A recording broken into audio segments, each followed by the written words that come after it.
Not exactly the fall, but what broke the back of the greatest forest empire in the world, the Ashanti Kingdom. It's the Sir Garnet Wolseley War, which our people call the Sagrenti War. And the repercussions of that led to other things.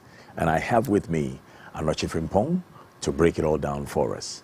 Edieng, what exactly brought about the Sir Garnet Wolseley War, which we call the Sagrenti War? Well, I would say that there were two factors that brought about the so-called Sir Garnet Wolseley War or Sagrenti War. The first one is external, and then the other one being local. What happened was that in the year 1867, the Ashantis had placed on the stool Nana Kofi Kakeri. And on the day of his installation, he swore to the people that all that he had been born to do on earth was to fight. Fight because, you see, his predecessor, Osei Bonsu, had welded himself into the sea, and Winneba had conquered all the southern states. But as that was in around 1824. But around 1826, Nana Osei Akoto, having lost the Battle of Dodowa, had made Ashanti to lose everything. So Ashanti had become a weak state. Had become a weak state, still maintaining the empire status, all right. And we need to say that at the peak of its glory, and that's why we say that it was the greatest forest empire in Africa. At the peak of its glory, Ashanti controlled substantially the entire area now called Togo, Benin, and some part of southwestern Nigeria. Then to the north, virtually the whole of Burkina Faso. To the east, Ivory Coast, you know, the Akans in Ivory Coast and the Jula. Akans, I mean the Bono people there, the Nzemes of Ivory Coast, the Baoulé and the Anyin.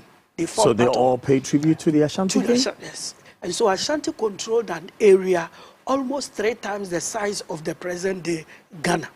And because they had lost certain states which were so dear to their hearts, and I mean Akim, Asen, Wassa, and Denchira, as a result of the 1826 Dodowa War.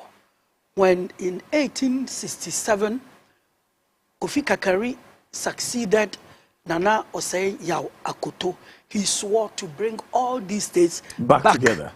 So as I said, the empire was... But that's a tough one. It's almost like the USSR, now dissipated, trying to come back together. How would that be possible? That was the dream of Nana Kofi Kakari. And he did this by first repairing the old age Ashanti relationship with Akwemu. You know, because it was his grand ancestor Osei Tutu who had been trained on Akwemu land. Okay. And he felt that Ashanti owed a lot to Akwemu. The following year, that was 1868, Akwemu was fighting the Krepi War. When I say Krepi, Peki. And Kofi Kakari went there, he sent a Dubofour. He was virtually successful. The following year, 1869, Ashanti made a deep incursion into the Oyo Empire. And where was this empire? Oyo Empire, that is Yoruba in Nigeria, and would have succeeded in adding virtually the entire Nigeria to Ashanti, but for the rise of the, in fact, the breakup of the Sagrenti War, which we are going to talk about today. Now, when Dubofour was in the Volta or Oyo area, Ashanti raised a huge army towards the south to Fante land. They crossed the Pra, defeated Asen, and were coming down south. They noted the Fante people notified the British to come to their and war broke out between Ashanti and the British, more or less. So it was not Ashanti and Fanti, it was essentially Ashanti versus the British military. As a result of the bond of 1844, the coastal states had come under the British. So more or less, they were a colony. So once you touch any of the coastal states, you had touched Britain. More like a protectorate of the British Empire. Of the British Empire. So if you touch any of the subjects of the British in any of their protectorates, their military comes for you. So that was the way it was. And then Ashanti was able to fight 5 major battles with the southern states led by Britain and defeated them, annihilated them completely. Now the British at that time were arranging to buy all the Dutch settlements on the Gold Coast, including the famous Elmina Castle. And you know, because of the presence of the British in Cape Coast and their arch enemies, the Fantis, being there, Ashanti never felt comfortable trading at Cape Coast. They rather liked Elmina, where the Dutch were. So the sale of the Elmina Castle to the British was not in favor of the Ashantis. Of the Ashanti people, because they would not get modern weapons and they would not get cheap goods to buy, because the Fantis always saw themselves as middlemen in the coastal trade. Yeah. And they never allowed Ashanti to see the white people in the castle in order to for them to buy the goods at first hand. No, they made themselves middlemen. But the Elmina people would allow the Ashantis to. But the Ashantis had the buying power to buy in bulk. Buying power. But and the Fantis were middlemen. Middlemen. And then two, with the Ashantis, they, as at that time, held the notes of the Elmina Castle. So there was rapport between the Dutch at Elmina, who had earlier on edged out the Portuguese, and then the Ashanti people. So Ashanti will not be very comfortable, as the two of us have agreed upon. Now, the British also felt that as by 1872, they had paid for the Elmina Castle, they needed to crush Ashanti once and for all. Because unless you had crushed Ashanti, you would not get the present-day Volta region. Because the Voltarians, the Ewe people, were the friends, the allies, and in fact, the map readers of the Ashantis anytime they were making incursions to the east. So you needed to crush Ashanti in order to get Volta. You needed to crush Ashanti in order to get the north. The Gonja, the Dagomba, the Mamprusi, all the Gurinis, you needed to crush Ashanti. That was in the middle. Second, without crushing Ashanti, the trade routes were never secure. So Ashanti had to be crushed. So for the first time in the history of this country, Britain had to import its finest soldier then, finest commander, who was Colonel Garnet Worsley, who, because of his exploits in Ceylon, now Sri Lanka, and India, had been knighted and was called Sir Garnet Worsley. So he asked for the finest of the British troops to be brought to the Gold Coast. He also asked for a constabulary from Jamaica, that's the Caribbean, Gambia, Sierra Leone, and Hausa troops from northern Nigeria and Yoruba troops from the Lagos. Isn't it sad that we could have a foreigner call troops from Africa to come and fight other Africans? As at the time, it was Master Say.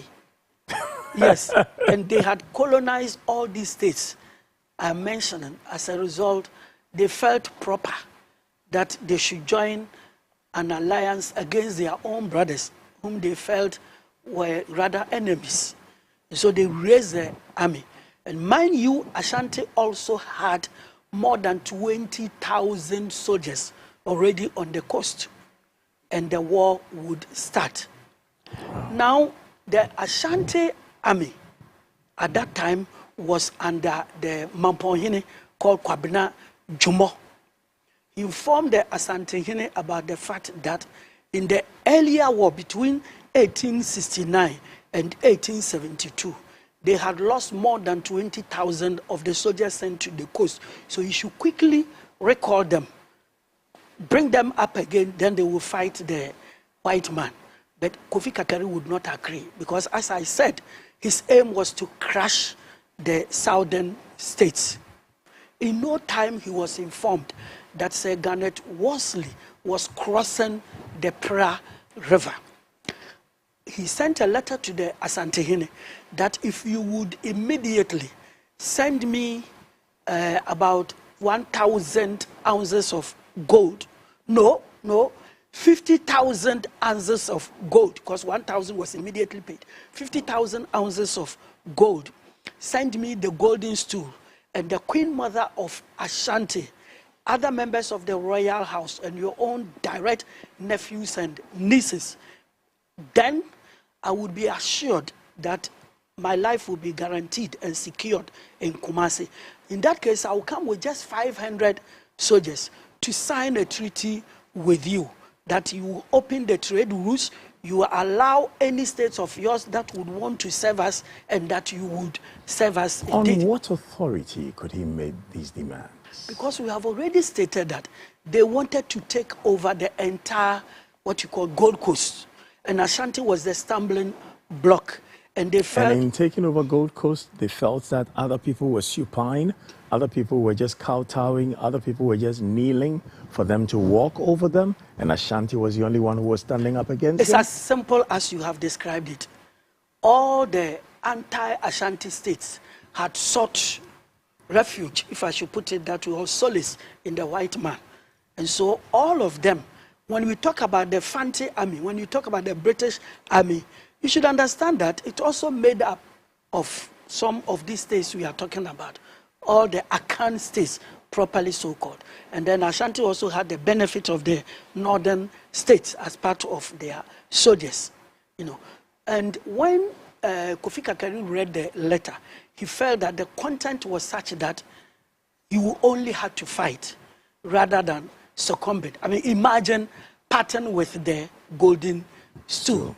So war will break out. And let me mention the famous Ashanti War General Asamoah Nkwanta, who was referred to as Osra Fokra, because he was the one who actually defeated Sir Garnet Worsley along the coast. But Garnet Worsley had read the Ashanti war formula and had discovered that Ashanti, like what America always does, would carry the war to their enemy and had never fought on their own land. So for the first time, let us fight Ashanti on its own land. And seeing their buildings being destroyed, women and children being killed, they will quickly succumb. So he decided to chase Ashanti onto its own territory. And then Kofi Kakari also felt, and I believe it was a mistake then, that we always defeat people on their own lands after hundreds of miles of traveling. And if today the battle is on our land, I believe we can relax and win. This was not to be. He was not a tactician. They lost heavily. He was not a tactician. Why didn't he listen to Osrafo? Yeah, someone contact. Why didn't he listen to him? All because of the personal oath he had taken, the vow that, and in fact, there was also something like a pact between himself and Kwabena Dumo, and then a Dubofo, to the effect that we would not return to Ashanti until we had the walls of the Cape Coast Castle with us. So anytime the soldiers asked, Nana, let's stop the war and come back to Ashanti and grow another army, he would ask them, are you coming with the walls of the Cape Coast Castle? And when they said no, he said, fight on. Fight on. And he made a famous statement, which we learned in primary school. At the time they were going, he said, if you go, I will go with you. And you know F.K. Bua's books. Who said this? If you go, I will go with you. And immediately we raised our hands, Kofi Kakari. And then he also made the statement, you wish for war, and now you have it.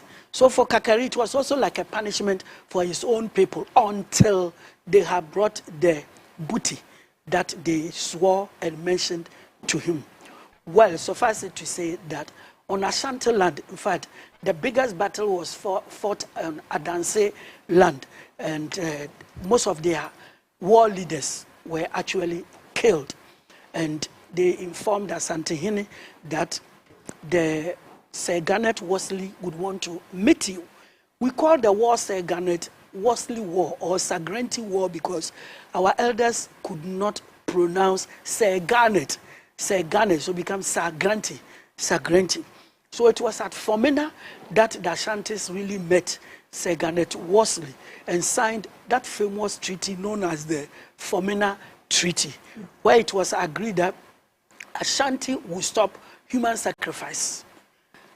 Ashanti would open the trade routes, would pay the 50,000 ounces of gold, and would not attack any southern state.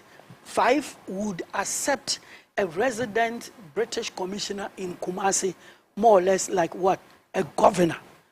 You know, so Ashanti agreed. And then just 7 months after the war, Kofi Kakari would be distilled, not because of the defeat, but because Kofi Kakari, apart from his warlike spirit, was also somebody who had so much sympathy for the poor. So we are told that he would often enter the Royal Mausoleum at this place, after Merkuru, Bremen, and then Bantama, and desecrate it. Why? He said dead bodies have lots of gold adorned. But the dead don't need gold. And why should poor people walk about the street without money? And that was why he was given the title Achempo, Kofi Kakari Achempo. So when this was discovered, he was distilled, and his cousin Nana Mensah Bonsu was placed on the stool. When he was placed on the stool, he was specifically told that you have been given the name Bonsu because of the exploits of Osei Bonsu, who had fought such as McCarthy, and we want you to lift up Ashanti. And at that time, Ashanti was able to contract a German entrepreneur called Nelson to bring German weapons to this country, because they realized that not that Kofi Kakari was not a good leader or a good soldier, but because Garnet Worsley had superior weaponry. And so they felt that Germans, in fact, even at that time, our illiterate people knew the extent of German technology. German engineering, of course. So he was given money, everything. And the German was ready to bring in people to train Ashanti. Unfortunately, Mensah Bonsu decided to be a man of peace. And then unfortunately, as oral tradition would say, he was a womanizer. And we are told that within a short period of time, in less than 9 months, he had more than 100 children. And people like this would not subscribe to war. So he was distilled. And we had Ekwakudia II, who reigned for only 80 days. Why did he find the time to impregnate 100 women? Because he was a man and he was relaxed, and he would not go to war. And he had 9 years on the stool. You understand? So he had time to do all this. People were watching. They wanted him. Ashantis mobilized a lot of gold and were able to purchase weapons from Europe. And this man would not act upon that. So they distilled him. Then there was a brief civil war in Ashanti. So in the year 1888, Prempeh I now had his peace to sit on the stool. Soon as he was installed, the governor wrote a letter to him asking him to honor the obligation of Kofi Kakari, 50,000 ounces of gold. I've said that even in Kofi Kakari's time, 1,000 was paid. But this man said all the 50,000 again afresh. And then 2, to serve me. And if you will not serve the British crown, then we are going to distill you and place your cousin called Chirobwana on the stool. The Asantehene got angry because the Ashantis felt that it was only those who had the golden stool who placed somebody on the stool. And it's not a white man who should tell them who should be on their stool. So they sent a delegation to meet Queen Victoria in Europe. They stayed for 6 months. They couldn't meet Queen Victoria and came back to the country.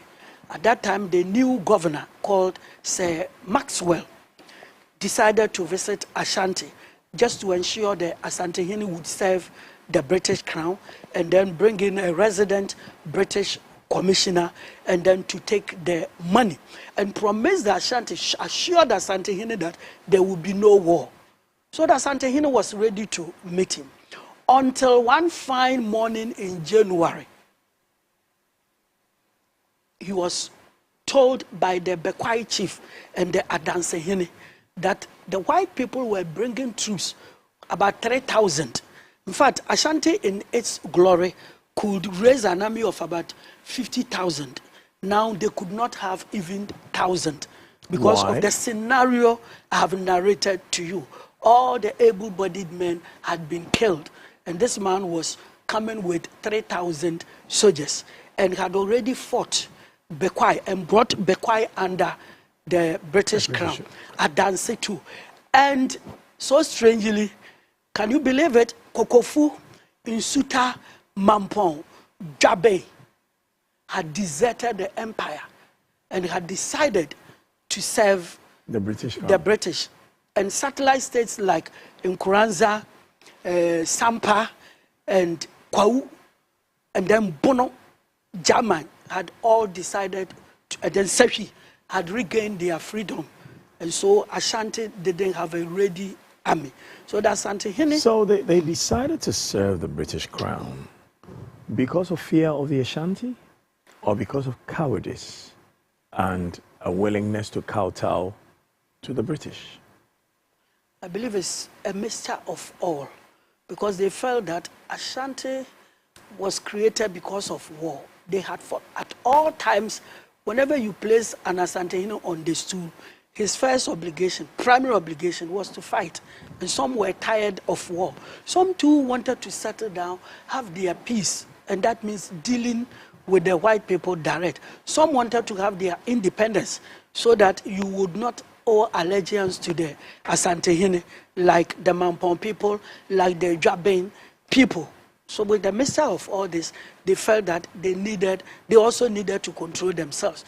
Because before Osei-Tutu's time, everybody was independent of their other, and they wanted to go back to the pre-Osei-Tutu days. And in the Osei-Tutu time, it's through Komfo Anokye that he said, come together because of war. Asante. We're coming together because of war. Now they were ready to break it up. In the event that any one of you is attacked, all of you will get together and fight. But now everybody wanted to go back to the pre-Osei-Tutu era. Yeah, so they were just tired of that pact. So most of these states were ready to go away. So the Asantehene himself decided, and that was 1896, January. So he decided to meet the governor, Maxwell. On 17th January, he organized a big deba to meet the governor. The governor made Asantehene sit in the hot sun from 9 a.m. to 5 p.m. and would not appear. The following day, the Asantehene did the same thing. Then on the third day, the governor informed the Asantehene that he would actually be prepared to beat him, and that would be at about 9 a.m.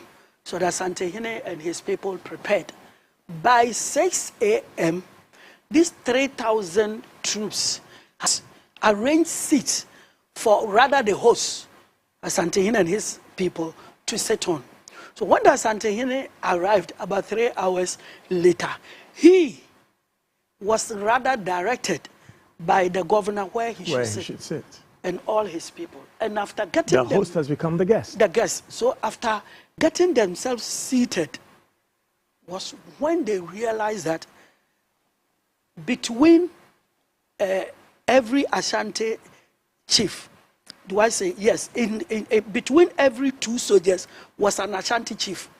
Between every two soldiers was a soldier armed to the teeth, ready to fire.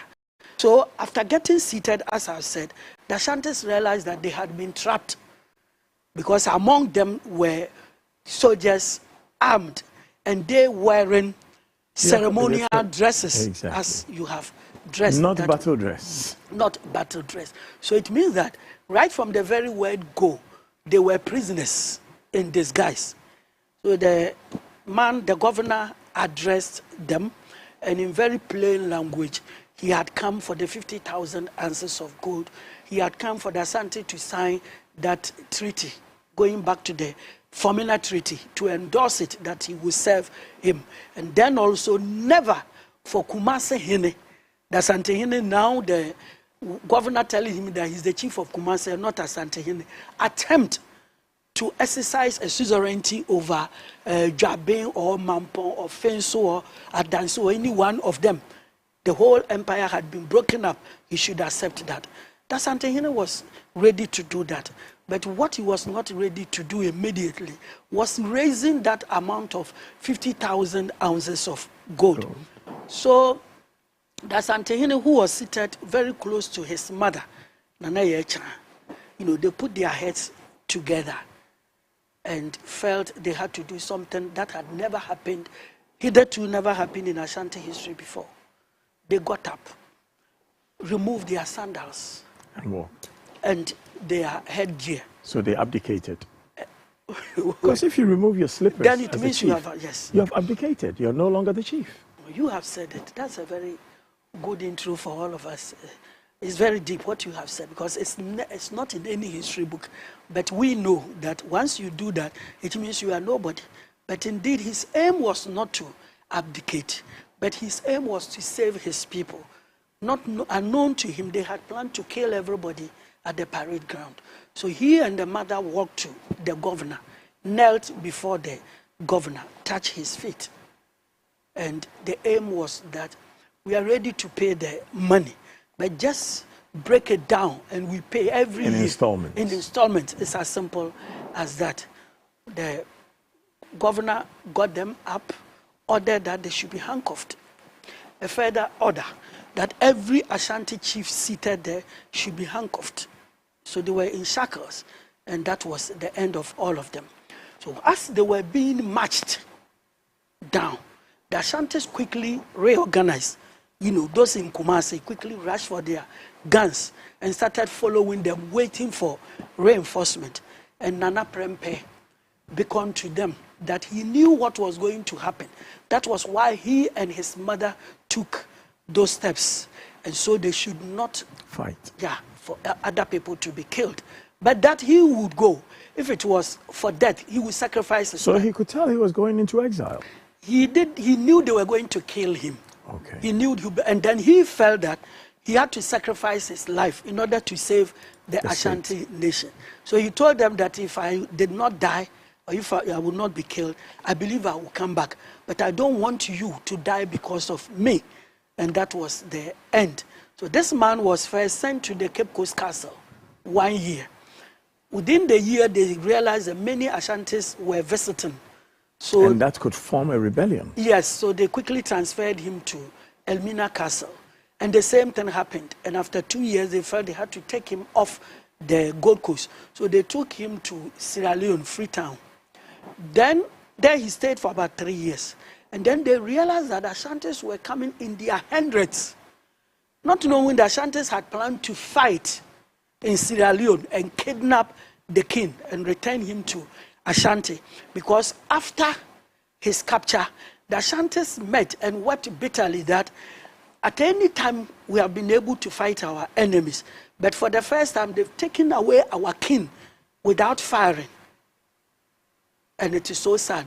So some voluntarily joined him in Sierra Leone, and others organized that we are waiting to go and fight the white man. So upon knowing this from their intelligence, he had to be transported, he and all his followers. So at that time, all the way to Seychelles. Seychelles, around 50, they were sent to Seychelles. With some of them, they were made to go with their wives and their servants. And when they got to Seychelles, he decided to educate himself. Hold it right there, because when we come back, we'll find out about the life of the king of Asante in Seychelles. Who were with him? What did they do? What happened to them? Did they progress? Did they retrogress? And what happened to the Ashanti state whilst he was away? When we come back, right here on Master of the Game with Dr. Yao Anoche Frimpong.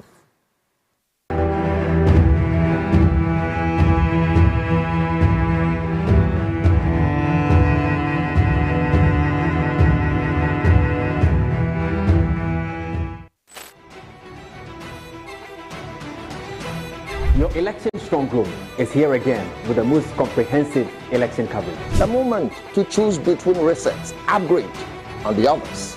We are your trusted source to give you a comprehensive coverage. And Class Media Group is your most reliable and trusted source to give you the best analysis. We've put together a strong team of reporters across all constituencies to bring you the breaking news. Experienced presenters for all the unbiased in-studio discussions with very knowledgeable experts. Ababia yebenya edefi polling stations ahodwa ewo Ghana for na yebenya mre ni asone so krojen amemu ate ni de asomo Enti yedi yenibedi abato nechi na ne bepie wa abato mu bia no yamamwe hunu. Kaye ho ewa Accra 100.5 FM, Class 91.3 FM. TV, Ghana's #1 television, and after classfmonline.com. Your affiliate stations are working in which your Ghana have a piano or Sabakaye. About to bread. Some say who about to know Sanswa. Pasua full of Class Media Group. Your election strong group. Hello, Ghana. My name is Dakwa, Kwesi J. Dakwa, and I'm delighted to tell you a beautiful story. For every young person in Ghana looking to work in radio, television, or online, this is a great opportunity for you. Welcome to Class Media Group. Class Media Group, with 1 TV station, 9 radio stations throughout the country, and 1 great online portal, is taking on new hires as interns. Interns to shadow great personalities and train for a job and career ahead. All you have to do is apply to this below. Let's go straight to our head of human capital and culture. Whether you want to work in radio production, radio presenting, television production, television presenting, or working to write and post online, Class Media Group is the place to be. This is KKD. See you soon.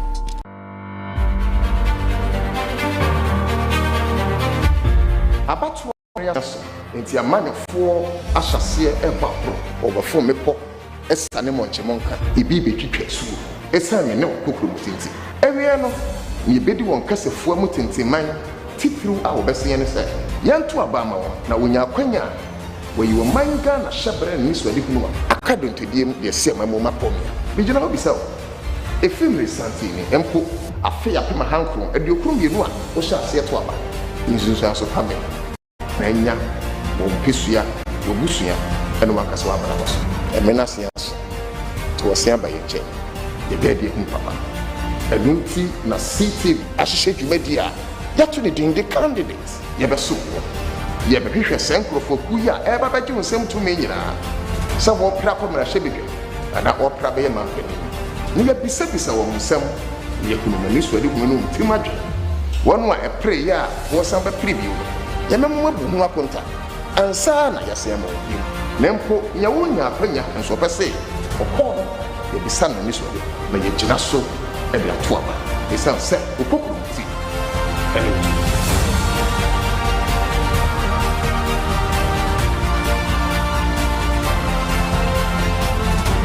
CTV, Ghana's #1.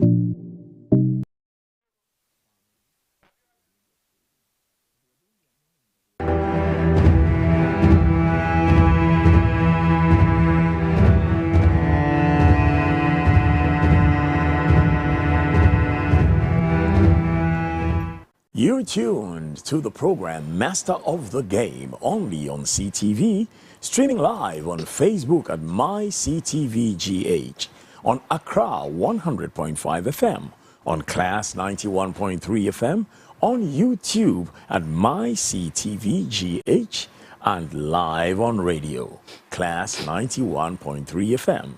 Class is wise, and wise is W for wisdom, I for inspiration, S for style, and E for enjoyment.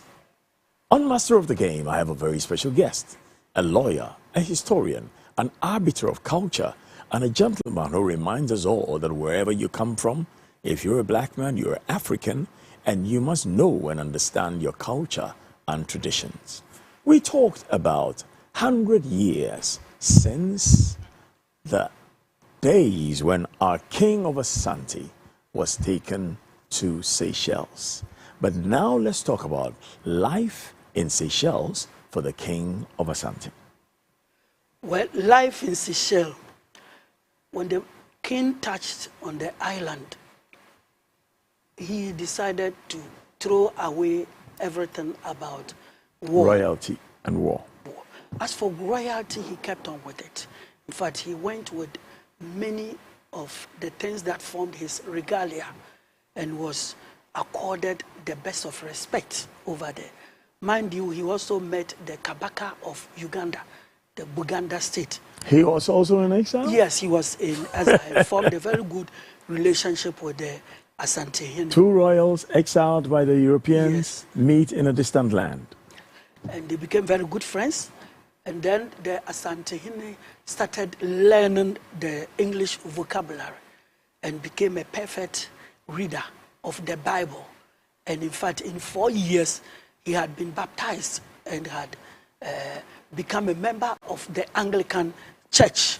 And that's the reason why it has become an institution, that when you are an Asante, you should be a member of the Anglican Church or the Church of England. And those really relics of slavery. Well, that should be another topic, because I believe that becoming a Christian is not slavery. In fact, if he had been compelled to do that, it would have been a different thing altogether. But having become educated and having read several books and having settled on the Bible, I believe that it was good for him. And he also wrote the history of Ashanti according to his own perspective. And that book was launched not long ago in Kumasi by the Asante himself. Yeah, it was his memoirs. So he did the memoir writing. So I believe that over there, that was what happened. And he was evangelizing to people. And even Yasantua, who would later on be sent to join him after the Yasantua War, also learned the English language, learned the vocabulary, and then became an evangelist. So that was war life in Seychelles. Down back here, as you asked, life completely changed because the Ashantis had decided to serve the Englishman, and they knew the extent of wealth. Ashantis did not decide to serve the Englishman. The Ashantis were coerced to serve the Englishman. Thank you. May I put it that way? Voluntarily, they wouldn't have done that. Thank you. Voluntarily, because, yeah, even in the indirect rule time, thank you. When Prempeh II was the king of Ashanti, when they brought a resident commissioner, the Asante said that we accept everything the white man will do, except bringing the white man here on our land, because we think that we can control ourselves. So I think you are right over there. And those words were repeated by Kwame Nkrumah in another way. In another way altogether. And how did he say his? He said that we are ready to do whatever you want us to do, except to bring in a white man here. Because he knew that the moment a resident commissioner was there, the Ashantis would think they were serving the white man and not the Asante. And that one was a very bitter pill for him to swallow. But back here, what happened was that Ashanti now got, in a very peaceful and cordial manner, linked to their other Akan brothers and sisters, just as the northern people. So the trade links or routes were 100% open. Then Ashantis will begin to do serious gold mining. But this gold mining was not the galamsey we know. Our people had a technology called Nkono Amuna. Nkono Amuna. You know, they knew how to dig deep shaft holes or pits. And never touch the water bodies. The water bodies, because they dig so deeply in order to touch the rock, the gold-bearing rocks, and never touching the surface in order to disrupt the environment in any manner. We should put that on record. Now, so that was number one. Two, at that time, the cocoa industry had been introduced and was booming. So in the absence of Nana Prempeh, his people had put away their guns and had become very rich cocoa farmers. And then thirdly, they were having education, sending their children to the south in order that they will have lawyers, doctors, engineers, accountants, teachers in their homes. Thirdly, the Ashantis were now inviting missionaries of all types. And that is how we got all those churches? Churches in Ashanti. You know, because at first the Presbyterian mission tried to work on Ashanti land. And you know, Ashantis arrested Ramsey. Yep. He was only released after they were defeated in the Sagrenti War.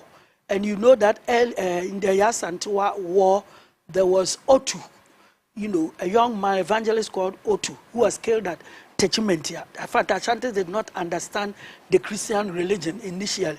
They thought that it was a white man's aim to disintegrate the people and shift attention to himself. But some still believe so. That one is true. Because if you look at the old versions of the Bible and how they characterize black people in the Bible, they characterize them as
states.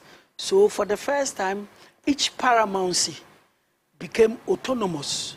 And then there was a resident commissioner in Kumasi in his absence. And in fact, the Ashantis would have recognized Prempeh II, but the whites, the British would not allow that until the colonial parliament, at that time known as the Legislative Council, yep, you know, started petitioning, making noise in parliament, agitating that how can we call ourselves a state when the king of Ashanti is not one of us, and then we make laws for people here, thinking that laws are made to protect rights. What about the rights of that man who is not with us? So Governor Gogisberg was forced to accept, in order to endorse that Prempeh would return to this. So there was a time when Parliament really worked. It was really working. And then one particular chief also, I would say, put his mouth into it, Oforiata the first of Achem Ebuakwa. But for his own, I would say that it was a matter of hypocrisy. And whenever I say this... Why do you say that? Yeah, whenever I say, a lot of people don't like it. But the truth is that, you see, in 1900, 4 years after Prempeh had been taken away, and Ashanti was progressing economically, the white man still feels that, or felt that, Ashanti progressing, next time, having become economically viable, will begin to purchase arms and start fighting us. So let us go back and do something that will not make Ashanti rise again. You realize that it was this man called Fredia, before he mounted the stool to become Ofori Atta, who set up a big Achim Ebuakwa militia and joined the coastal troops to go with Sir Frederick Hodgson to take the golden stool. Because this Ashanti rascal called Kwame Tua had told the Ashantis, just as they are Fanti neighbors, that among the Ashantis,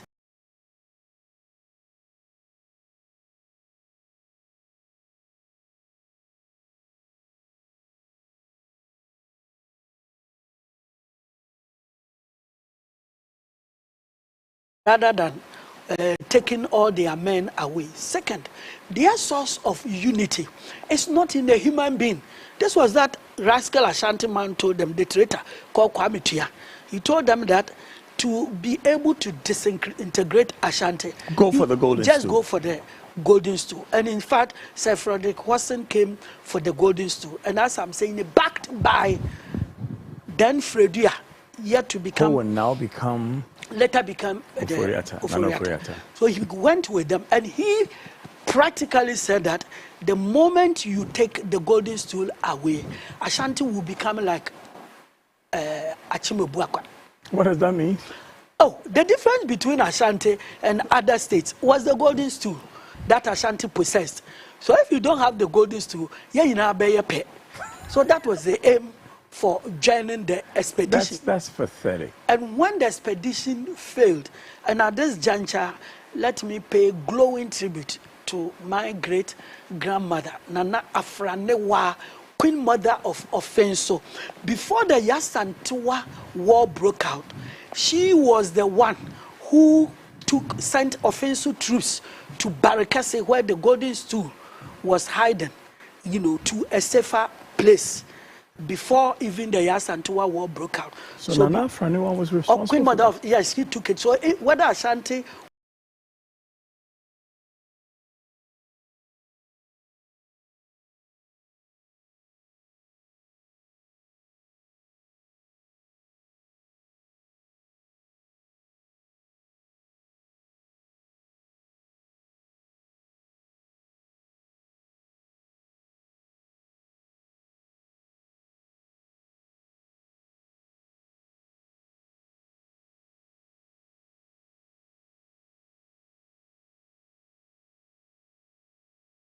it was through a very genuine heart or a hypocritical one, as I think, is for our viewers and historians to judge. I think there will be, it's a two-sided coin.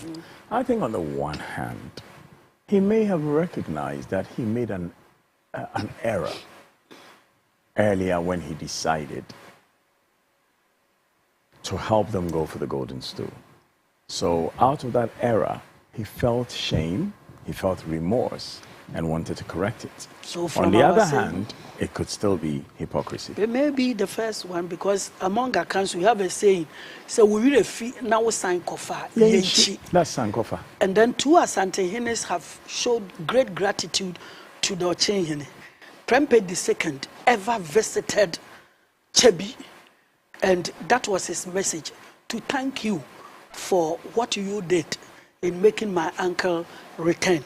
And not long ago, we know that Osei Tutu II also went to Chebi to thank him for the same reason. So on one side of the coin, we could judge a very plain hypocrisy. On the other side, in fact, on the graver and more serious, friendly, brotherly side, we say that he did very well. He was a very outspoken champion to that effect. So Prempeh was made to return, and that was in November 1924. And that is why Otumfuo is celebrating 100 years of the return of Nana Prempeh. 100 years of the return of Nana Prempeh.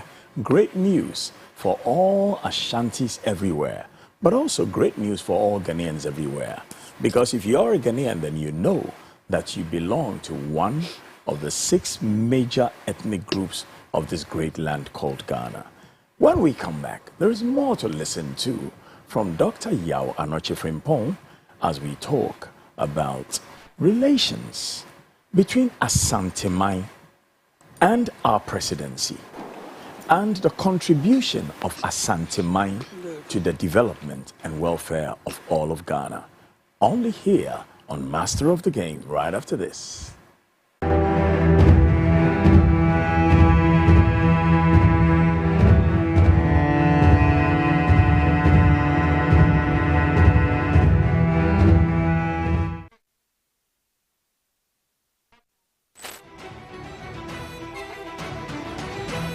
Your election stronghold is here again with the most comprehensive election coverage. The moment to choose between Reset, Upgrade, and the others. We are your trusted source to give you a comprehensive coverage. And Class Media Group is your most reliable and trusted source to give you the best analysis. We've put together a strong team of reporters across all constituencies to bring you the breaking news. Experienced presenters for all the unbiased in-studio discussions with very knowledgeable experts. Ababia yebenya edefi police stations ahodwa ewo Ghana for na nyina yebenya mre ni asone so krojen amemu ate ni ye asomo Enti ye de anibedi abato n'echi na ne bepie wa abato mu bia no yamamwe hunu. Kaye ho ewa Accra 100.5 FM, Class 91.3 FM, CTV, Ghana's #1 television, and our classfmonline.com. Your affiliate stations are who in which your Ghana have baby no for Sabekaye. Abato mbre sabe se hu abato no nsu sanso a koso follow Class Media Group, your election strong group. Hello Ghana, my name is Dakwa, Kwesi Che Dakwa, and I'm delighted to tell you a beautiful story. For every young person in Ghana looking to work in radio, television or online, this is a great opportunity for you. Welcome to Class Media Group. Class Media Group, with one TV station, 9 radio stations throughout the country, and one great online portal, is taking on new hires as interns. Interns to shadow great personalities and train for a job and career ahead. All you have to do is apply to this below. Let's go straight to our head of human capital and culture. Whether you want to work in radio production, radio presenting, television production, television presenting, or working to write and post online, Class Media Group is the place to be. This is KKD. See you soon. This Monday from 10 a.m. to 12 noon, the discerning audience, the knowledgeable, the stylish, and the classy get together to enjoy Master of the Game. Master of the Game brings you distinguished personalities, leaders, achievers, captains of industry, innovators, masterful storytellers, creatives, and entertainers, all hosted by a Master of the Game. His Royal Blackness, KKD, the finest. Catch Master of the Game on CTV with special guest, former Ambassador of Ghana to Japan, to Singapore, and to the USA, His Excellency Bafo Ejebewa, Governance and Public Policy Analyst, former UN Special Advisor on Local Authorities, and former Minister of State, Honorable Akwesi. Oh yes, nuggets of inspiration and delightful treats for your enjoyment. This Monday from 10 a.m. to 12 midday. Whether you love power, money, beauty, or fame, there is so much to learn from Master of the Game. Only in the place to be. The coolest channel, CTV.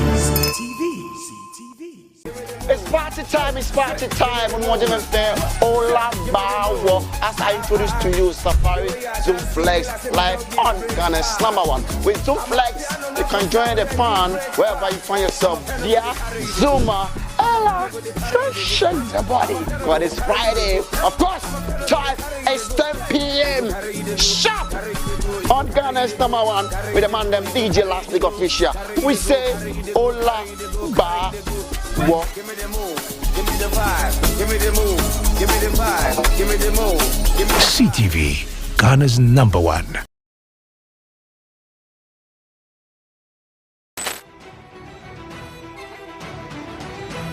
Your election stronghold is here again with the most comprehensive election coverage. The moment to choose between Reset, Upgrade, and the others, we are your trusted source to give you a comprehensive coverage. And Class Media Group is your most reliable and trusted source to give you the best analysis.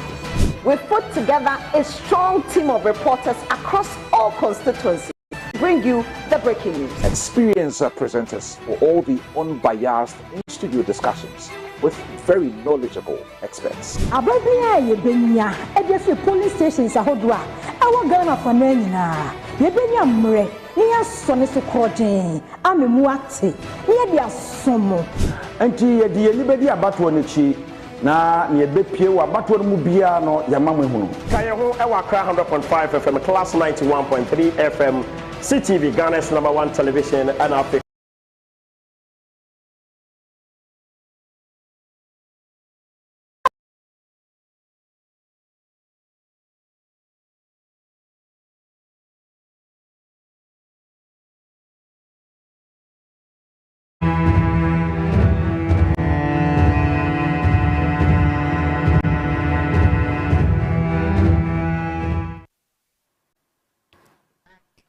Master of the Game, only on CTV, on the Class Media Group.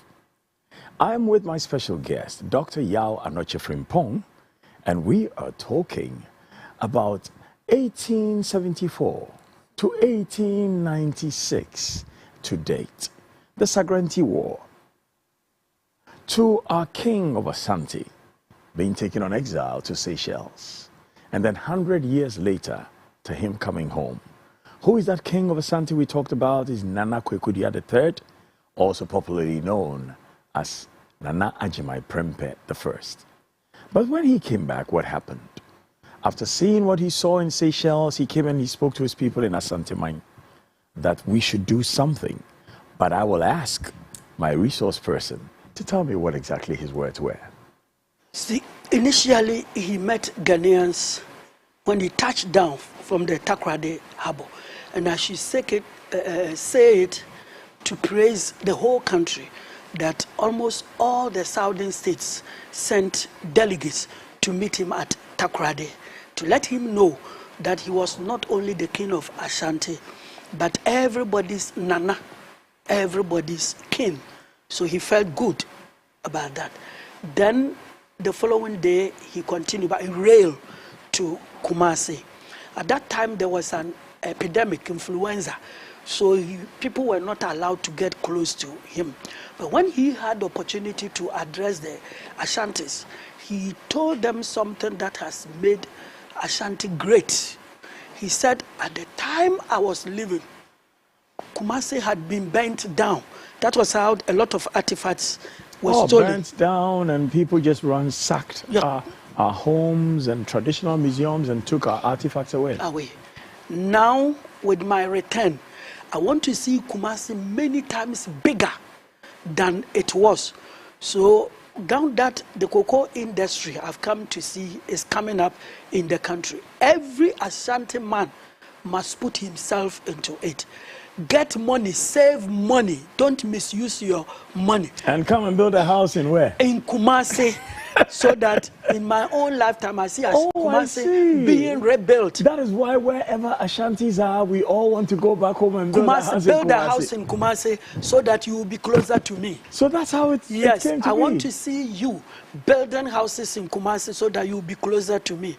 And then also, at first you wanted to conquer the coastal state.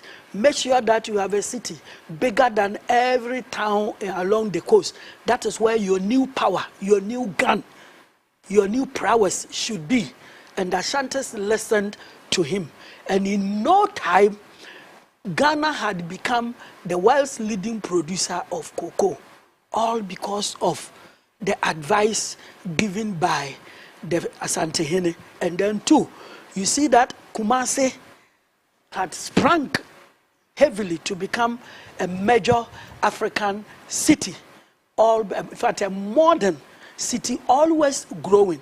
Now Kumasi had become as big as even extending beyond Ejeso, so now going beyond in essence, he called Asante mind to action, to work hard, to be rich. Yes. There's nothing shy about that. No. And when you become rich, come and build some property in your hometown. So that's a new empire that the man had in mind. Not guns. Not guns. Wealth. Yeah, so it became what you call a political evangelism.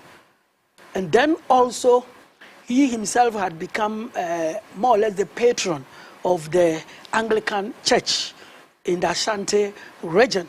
So therefore, he would also propagate the message against human sacrifice, because initially the chiefs did not understand.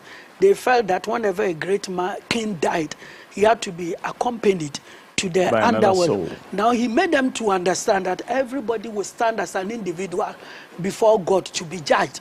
So such things should actually dissipate. And they listened to him because it wasn't coming from the white man, it was coming from their own king. That he was received as an ordinary person, a private citizen. And the following year, 1925, the Prince of Wales visited Ghana, and Ashanti petitioned him that this man cannot be an ordinary citizen. And the Prince of Wales carried the message back home. And the following year, 1926, he was made Kumasi Hene, because the whites still didn't want Kumasi to be, yes, because that could lead to war. That would wait until about 1935. So he continued this way, organizing his people, spearheading them through agriculture, Christianity, unity, and building good relationship with the coastal or southern states, as well as the northern people, that we are all one. We are one people. This is what I've gone to learn. There's nothing like Ashanti or anything. We are one people until his demise in 1931. So leadership matters. When the leader calls people to action, if they believe in him, they listen. The leader said, I have come out of war, gone away and come back. And my message to you is be industrious. Go into cocoa farming, because that will bring you wealth. And when you become wealthy, wherever you are, come back home and build great properties on the land of Ashanti mine. And wherever you are, be proud to be Ashanti. This is interesting. But now I want us to talk about what I promoted earlier, the relations between Menchia and Ghana's presidency from the time of the founder of this republic to date. Well, you will see that until the Barnes Constitution of 1946, Ashanti was never part of the Gold Coast colony. Ashanti became just a protectorate. And the reason was that, as I initially said, Ashanti didn't want to be seen being under the white man. So the indirect rule was actually felt over there, where instructions could be given to the Asante Hene, and then he would implement it rather than seeing British commissioners here and there. So that was it, you know. Then, after 1946, Ashanti would now elect representatives to the colonial parliament, this time legislative assembly. Now, the following year, the coastal people formed the United Gold Coast Convention. That's right. To seek independence for the colony. Without Ashanti? Without Ashanti, because, you see, some of the leaders of the United Gold Coast Convention, let me call a spade, the Achimogbuakwa people actually did not feel comfortable making a lot of other ethnic groups to join the UGCC. The moment you do that, it will be like the cake becoming too small to be shared by all of us. But if it is only the coastal people, then Achimogbuakwa people would dictate. The moment you bring in the Voltarians, Eweland, Ashanti, and the North, oh no, you know, everybody will want to be a leader. It will be something else. So the UGCC was strictly to fight for independence for the coastal people. And here I mean the Western Province, capital Sekondi Takoradi, Central Province, capital Cape Coast, Eastern Province, capital Accra. All the others not part of it until, I will call it accidentally, Akwajei nominated Kwame Nkrumah to become the General Secretary of the UGCC. But Kwame Nkrumah was not interested in being a leader in Ghana. He was interested in being a leader for Africa. That is what he was fighting for abroad. That is what he was speaking about abroad. But you always need a constituency, and his constituency should be Ghana. So when he was given the opportunity, he felt that he would use Ghana to propagate the message. Then the following day, it will be the entire continent of Africa. So this man came, and then don't forget that Kwame Nkrumah had studied in a country which was as big as a continent, United States of America, with over 50 states, and Africa too, with about 54 states. So Nkrumah felt that, I mean, we should all come together just as America. And when he came and they told him that we have only 2 organized branches of the UGCC, you know, one in Sekandi and one in Accra, Kwame Nkrumah would not accept that. He had to send the message to every part of the country. It was when he met the Asantehene Prempeh Diskent and told him all that the coastal people were doing and had made him the General Secretary and would wish that he would be on board. That was where the man blessed him. And that was the first time an Asantehene would be called a Otumfuo. That was the first time. Before then, no Asantehene had an official title. He took the title Otumfuo. That I've taken the title Otumfuo. The powerful one. The powerful one. And then you, I am giving you the sword. Go and fight for me. And if you're able to succeed, then you will be the redeemer. So that was how the 2 titles came about. And so when later on troubles developed in the UGCC, and Nkrumah was going to be dismissed from the party and giving £100 to go and continue his education or to be demoted to treasurer, it was Asantehene who sent a delegation headed by Krobwe Dusey with the Jantua brothers, Kwame Sanapoku Jantua and Franklin Adubobu, Bobby Jantua, and then R.R. Ramponsa, Victor Wusu, then to tell Kwame Nkrumah not to leave the country, not to accept becoming a treasurer, but to form his own political party, because the famous, the great, the biggest youth group in the country, known as the Ashanti Youth Association, would be behind him, and Asantehene himself would be his patron. And indeed, the Asantehene was the only one Kwame Nkrumah called my father in the country. He said, my father is long gone, so you will adopt me, and I will be called your son, and then you will be called my father. So that started a certain dynamic between the Asantehene and a man who would later become the first president of Ghana. And then, when Ghana got its independence, and regions were created, institutions were created, we already had a House of Chiefs. After all, Gogisberg started this Joint Provincial Council of Chiefs. That's right. It was Nkrumah who designed, based on history, that the Asantehene should be the life president of the National House of Chiefs, because this man is the head of a kingdom which is otherwise an empire, a kingdom which is otherwise about 3 times the size of this independent country called Ghana. So under normal circumstances, but for the position of Ashanti, you know, being in the middle of the country, and then unfortunately for it, Ashanti being in the middle of some Akan states down, some Akan states up, some Akan states left, right. And so therefore, there's no way you can give separate independence to Ashanti. Otherwise, that state should have been on its own, because it was an empire. And once the empire is restored, it is always on its own. So if it is not possible to restore Ashanti to an empire, then let us honor their king as being what in Latin we call primus inter pares, that he will be the head of all the chiefs, life president, until in the 70s, when the same Ochehene and then the then Domahene, you understand that then not that Ochehene was Kuntum Kunko anyway, and then Domahene was Sergeant for Ajimambedu the first would go and tell then Colonel Champon that, see, we are all chiefs. We are all chiefs. I am reaching here. For the Ashantis, a bit the BH. I am reaching here. A bit the BH. But when we sit there, that Asante is the king of Ashanti. No dispute about that. Doma Yene. It's a paramount chief for Doma, Yana Dagomba, Gamanche Ga. So how come that Nkrumah has made this man a life president? Please, we want you to diffuse the whole thing so that each one of us will be able to contest the election. If the Asante contest and he wins 1,000 times, we don't have a problem.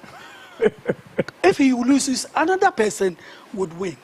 And so then how did Asante then become totally separated from the National House and of so Chiefs? Opoku II called it was General Echampo, in fact, who visited him to break the news to him.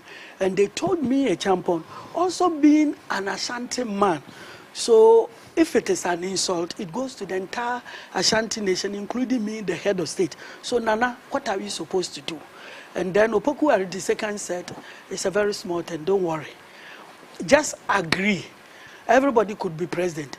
And as I sit here, you see where I am? They will come and greet me before they go to their meetings. In any case, Nkrumah had made it that Menchia will be the headquarters of National House of Chiefs so that Asante would not need to travel anywhere. But isn't that the politician meddling in traditional authorities? Seriously, but because they wanted unity somehow, and then also, I believe it should be understood that at a certain point, you can't say that Asante controls the Dagomba again or the Kwawu people again. And so coming together, let us recognize the status quo rather than building one person who would always be our head. At least the thinking of the Asante too was good. The Asante said that I would retain the headquarters here. That one I will fight you, and I won't let it go anywhere. It will continue to be in Kumasi. And once I'm the king of the Ashanti people, you always come and shake hands with me, and I will tell you what to do and where to sit. Above that, people from my kingdom will contest elections with them and even win and become National House of Chiefs president. And indeed, an Asante chief ever became president of National House of Chiefs president, National House of Chiefs, Nana Oduro Nimapau Asumenya Hine. So that was how the whole thing was done. But there is one thing I can't conclude without saying it. You see, the entire land of Ghana is the property of our chiefs. And Ashanti should be credited more. Actually, our chiefs hold it in trust for the people. So it is actually the property of the people, but the chiefs hold it in trust for the people. Okay. And so every piece of land is under a particular chief. True. Before we begin thinking or talking about Ghana.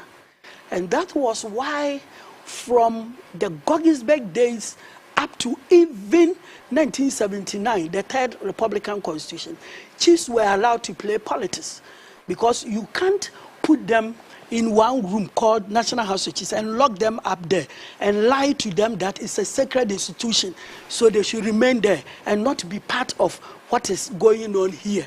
Until 1979, the MP for Agogo was Nana Akwaku Sapong. And he was still the paramount chief. So how come today under the 1992 Constitution, you've handcuffed them and chiefs cannot play politics? I believe that something has to be done so that they can contest elections.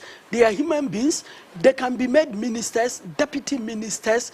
They can be made ambassadors, so that at least if they don't perform well, the people can ask them to account, rather than the chief is there, as is happening today. Somebody goes to Minerals Commission, takes a license to come and mine gold on his land. And the chief has no say whatsoever in it. And then when there is environmental degradation, hazards, you rather blame the chiefs. That's a problem. That is a problem. A problem. Then you spoke about the Ashanti's relationship with the other states. Now I want to talk about Ashanti's relations with the other states and then the Ashanti contribution to Ghana. But more importantly, the artifacts of Ashanti that were stolen when Ashanti was burnt down. Yes. Not long ago, a lot were brought from the British Museum to Ashanti. And you know the rule is that you keep it for a while, we'll come for it again. I don't think it will go back. Then through the... You don't think it will go back? No, back? it has to be here. Through the ingenuity of people like Sir Sam Jonah, you know, many Ashanti artifacts had been collected in store in South Africa. I'm told about 19 distinct ones. You speak of Sir Sam Jonah, who turned 75 just the weekend before last. I didn't know that. Yeah, he turned 75. Yeah, these are people, sons of the country that continue to fight for us. Respected not in the all political around the world. realm. Yes, it's a very big international figure. You know, all these people have come together to accumulate most of the Ashanti artifacts. And I'm told that what is in South Africa would very soon be transported to our country to be at the Menchia Museum, and then everybody will have an opportunity to go and then see and observe and acknowledge what this ethnic group called Ashanti has done for the whole nation. I believe is that what Ashanti has done for us, nobody can take away. Because you go to Kumasi, where they place their Ewe brothers, is preserved, Amunaga. Where they place the Ashantis, the Fantis, is preserved, Fanti Newtown. And where the Ashanti cocoa farmers that decided to challenge the Fantis, started bringing their houses, is preserved as Ashanti Newtown. And then where the Enzimes, who went to teach them the art of building palaces, is also preserved, a Greek Enzima. And then the Akwamu people, who taught them the art of warfare, they have preserved the name Akwamuhene, and Asafo Hene is Akwamuhene of Ashanti. And then lastly, this man, the Adinkra, king of German, whom they conquered and even beheaded, his cloth he was wearing, the Ashantis learned it and put his name on it, Adinkra Entoma. So whatever the Ashantis found, they preserved. Atapame Dine, that is Dahomian building. The Ashantis always preserved history. And once you preserve history, you are promoting civilization. 100 years since the return of the king of Ashanti. And not too long ago, the return of the artifacts of Ashanti mine. Ghana is moving forward step by step. We will not forget our culture. Whatever we have forgotten, we will go back and retrieve and use to build a better future for our children. Thank you very much, Dr. Yao Anochifrimpong, for joining us on Master of the Game to talk about 100 years since the return of the King of Ashanti and give us such a great lesson in history. I trust that you're writing all these down so people will read your books moving forward. Perfect. Ghana loves you and Ghana celebrates you. Welcome. Thank you very much, my brother. And we'll be bringing you more on Master of the Game on Wednesday when we bring you an adorable lady that helps cancer patients in this country. And yet another adorable lady that teaches the world about great customer service. That's one of the things Ghana really needs these days. So wherever you are, tell somebody to tell somebody. CTV and the Class Media Group are rising and shining bright and working to lead the way in broadcast media, not only in Ghana, but soon throughout Africa. My name is Dakwa, Kwesi Che Dakwa, and I thank you for being with us. Have a lovely day. The discerning audience, the knowledgeable, the stylish, and the classy get together to enjoy Master of the Game. Master of the Game brings you distinguished personalities, leaders, achievers, captains of industry, innovators, masterful storytellers,